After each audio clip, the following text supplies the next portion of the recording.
எந்த விஷயம் கேளு மறந்துட்டேன். போன வாரம் சொன்னேன் ஹாஸ்பிட்டலுக்கு போனுங்க, கொஞ்சம் சீக்கிரம் வேலையில இருந்து வாங்கன்னு. நல்லா வந்தீங்களே 11:30 மணிக்கு. மறந்துட்டேன், சத்தியமா மறந்துட்டேன்.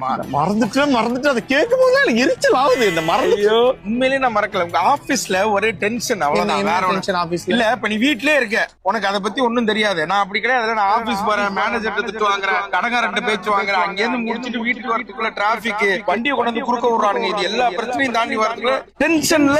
அப்ப நான் வீட்லயே சும்மா இருக்கேன் அப்படின்னு குத்தி காட்டுறீங்க. அப்படி சொல்ல வரல. முதல்ல நான் என்ன சொன்னேன்? ஹாஸ்பிட்டல். எந்த ஹாஸ்பிட்டல்? யாருக்கு? உங்க அம்மா கீழே விழுந்து. எங்க அம்மா கீழே விழுந்து. அம்மா யாருக்கு கூப்பிட்டு? எனக்கு நல்ல ஞாபகம் இருக்கு. உனக்கு கால்ல பாதத்துல வலி இருக்குன்னு சொன்ன 2 மாசம் முன்னாடி. பாதவலி ஓகே. முட்டி ஜாயிண்ட் எல்லாம் வலிக்குதுங்க, ஹாஸ்பிட்டல் போன சொன்னாங்க. நான் எப்ப சொன்னேன்? அதான் முந்தா நாள் சொன்னேன் ஒரு தடவை சாப்பிடும் போது. இத்தனை வருஷம் குடும்பம் நடத்துனதுக்கு தண்டமா வாழ்க்கை. இல்ல